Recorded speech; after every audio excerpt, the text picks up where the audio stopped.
दोस्तों आज हम सीखेंगे परसेंटेज कंपोजिशन मॉलिक्यूल में कितना होता है अलग अलग एलिमेंट्स का। तो यहाँ पे पहला बहुत ही सिंपल सवाल है, calculate the percentage composition of hydrogen and oxygen in water molecule. ठीक है, तो इसको समझते हैं पहले बहुत ही बेहतरीन तरीके से। तो यहाँ पे आप देखेंगे वाटर है और वाटर में हमें परसेंटेज निकालना है, हाइड्रोजन कितना है और ऑक्सीजन कितना है। तो आप ऐसे नहीं निकाल सकते कि यहाँ पे हाइड्रोजन दो है और ऑक्सीजन एक है, तो तीन में से दो हाइड्रोजन, तीन में से एक ऑक्सीजन। तो हाइड्रोजन का 66.66% निकल के आएगा, ऑक्सीजन का 33.33% निकल के आएगा। ऐसे नहीं होता है। आपको पहले वाटर का मास निकालना पड़ेगा और उसमें हाइड्रोजन का कितना मास है उसका परसेंटेज निकलेगा। पूरे वाटर मॉलिक्यूल के मास में से कितना ऑक्सीजन का मास है वो आपको निकालना पड़ेगा, तो उसका परसेंटेज आप बोल सकते हो कि परसेंटेज कंपोजिशन वाटर में कितना हाइड्रोजन है कितना ऑक्सीजन। तो समझते हैं यहाँ पे। देखो, 1 मोल ऑफ हाइड्रोजन का वजन आपको पता है 1 ग्राम है, तो वाटर में दो यहाँ पे हाइड्रोजन है तो उसका वजन 2 ग्राम हो जाएगा। और यहाँ एक ऑक्सीजन का कितना होता है वजन, 16 ग्राम होता है 1 मोल ऑफ ऑक्सीजन का।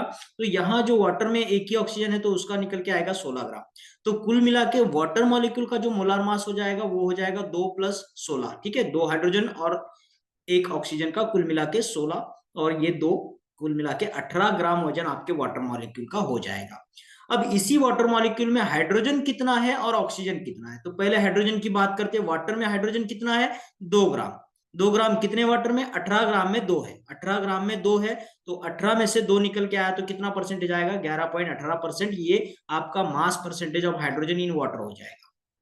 ठीक है, तो परसेंटेज ऑफ कंपोजिशन जो है हाइड्रोजन का वाटर में कितना बना है, 11.18% बना है। ठीक है, और दूसरा यहाँ पे mass percentage of oxygen in water कितना बचेगा, जो भी बचा हुआ है वो ऑक्सीजन के लिए आ जाएगा, लेकिन ऑक्सीजन के लिए निकालोगे कैसे। ऑक्सीजन कितना ग्राम है, 16 ग्राम। कितने ग्राम में, 18 ग्राम वाटर में 16 ग्राम ऑक्सीजन है। तो 16 ग्राम ऑक्सीजन 18 ग्राम वाटर में कितना परसेंटेज निकल के आएगा, 88.79%। ठीक है, तो इस तरीके से हाइड्रोजन और ऑक्सीजन मिलके, हाइड्रोजन का 11.18% मिलके 88.79 ऑक्सीजन का परसेंटेज मिलके यहाँ पे एक वाटर मॉलिक्यूल बनता है दोस्तों। ठीक है, तो 2 ग्राम हाइड्रोजन 16 ग्राम ऑक्सीजन मिलके यहाँ पे 18 ग्राम वाटर मॉलिक्यूल बना रहे, तो उसी हिसाब से हमें परसेंटेज निकालना है मास के हिसाब से, इसी को परसेंटेज कंपोजिशन बोलते हैं। यहाँ पे नेक्स्ट प्रॉब्लम को भी हम स्टडी करेंगे जो है इथेनॉल मॉलिक्यूल।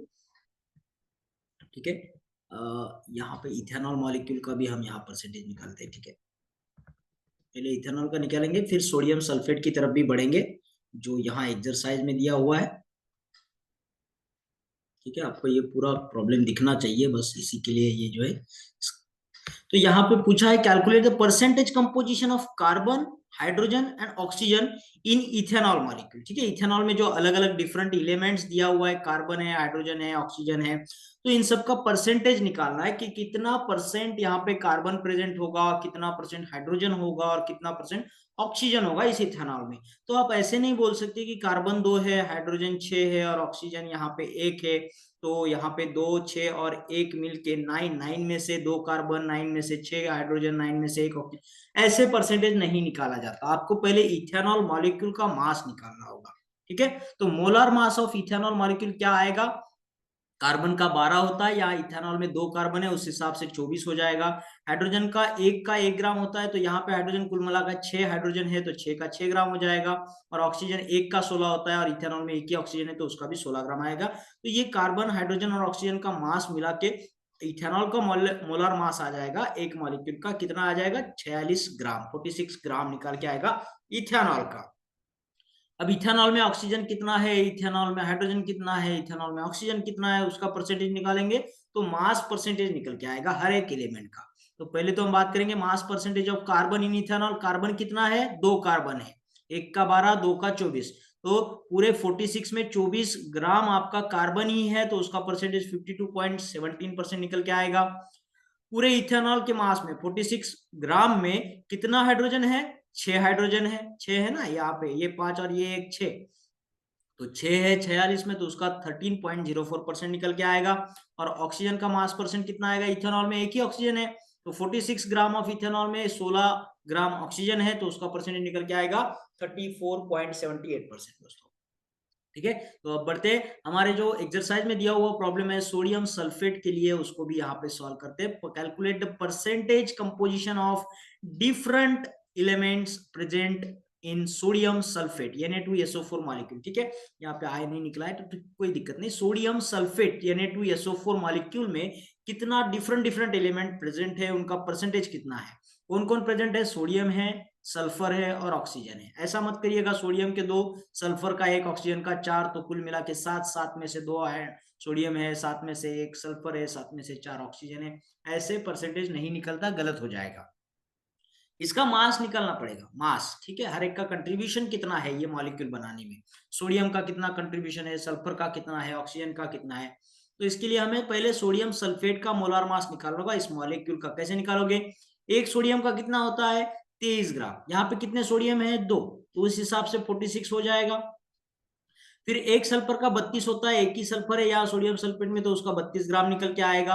और ऑक्सीजन का 1 का 16 होता है, 4 ऑक्सीजन है तो यहाँ 64 ऑक्सीजन के लिए निकल के आएगा। इनका कंट्रीब्यूशन कितना है, 46 ग्राम सोडियम का है, 32 सल्फर का है और 64 ग्राम ऑक्सीजन का है इस मॉलिक्यूल को बनाने में। तो पूरे मॉलिक्यूल का मास कितना आ जाता है, इनके सबका एडिशन करेंगे। जैसे molar mass of sodium sulphate Na2SO4 molecule is equal to 46 sodium का, 32 सल्फर का और 64 ऑक्सीजन का, कुल मिला के 142 ग्राम निकल के आता है। तो इस 142 ग्राम में सोडियम का परसेंटेज कितना है, वो मास परसेंट ऑफ सोडियम निकल के आएगा सोडियम सल्फेट में। तो सोडियम 46 है 142 में, तो इसका परसेंटेज 32.39 निकल के आएगा। फिर सल्फर कितना है, एक ही है 32 ग्राम इन 142 ग्राम ऑफ सोडियम सल्फेट, तो कितना आएगा 22.53%। और जो बात आ रही है ऑक्सीजन की, वो तो एक ही है 4 है, तो 64 ग्राम आएगा। एक 142 ग्राम ऑफ सोडियम सल्फेट में 64 ग्राम यहाँ पे भागीदारी है ऑक्सीजन की, तो इसका कितना मोलार परसेंट निकल के आएगा, पूरा 45.07%। ठीक है, तो इसी तरीके से परसेंटेज कंपोजिशन को कैलकुलेट करते हैं different elements in single molecule. ठीक है, तो पहले मॉलिक्यूल का मोलार मास निकालिएगा और उसमें अलग अलग का अपना शेयर कितना है, अपना कंट्रीब्यूशन कितने ग्राम का है, उसको परसेंटेज में तब्दील कर दीजिएगा, उसका परसेंटेज कंपोजिशन आपको आ जाएगा दोस्तों। ठीक है, आशा करता हूँ ये वीडियो आपको अच्छा लगा होगा, पसंद आया होगा, और ऐसे हो जाए इस वीडियो को लाइक करिए, शेयर करिएगा और कमेंट बॉक्स में कमेंट जरूर करिएगा दोस्तों। तो फिर मिलते हैं नेक्स्ट एक्सरसाइज के साथ में और बेहतरीन तरीके से वीडियो लाके आपके लिए। तब तक के लिए थैंक यू।